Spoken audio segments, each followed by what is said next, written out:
when you're telling the international community that you're going to invade Greenland and you are putting troops in Vermont and training for a Greenland invasion, and those troops are hiring lawyers because they're like, okay, we're going to be going up against a NATO country, which is actually a violation of a congressionally sanctioned treaty.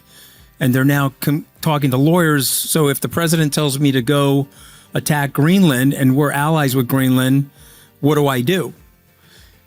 I don't think we should be doing that. That's just me. I don't think we should be doing that. And it does blow back into the industry because you guys say, well, how is that related to Bitcoin and the Clarity Act? Let me tell you how it's related. His adversaries look at that and say, okay, I'm not going to give Trump a win.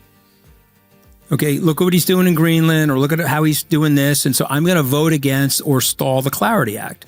Now, I don't know your opinion about the Trump coin, the Melania coin, but I said last year that stuff hurts us, doesn't help us, because I think he took $700 million out of that, according to the Wall Street Journal.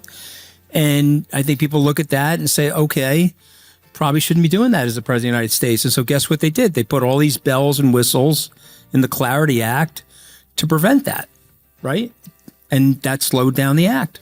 And since he brought it up, I have an 11-day PhD in Washington scumbaggery, so I can tell you how these guys operate, okay? You got to get something done. Because if you get something done, then you'll get no action letters, and then you'll get amendments. And let me give you a perfect example of this. Gary Gensler, who I think, and I was here 2 years ago, and I said he was the worst SEC chairman ever.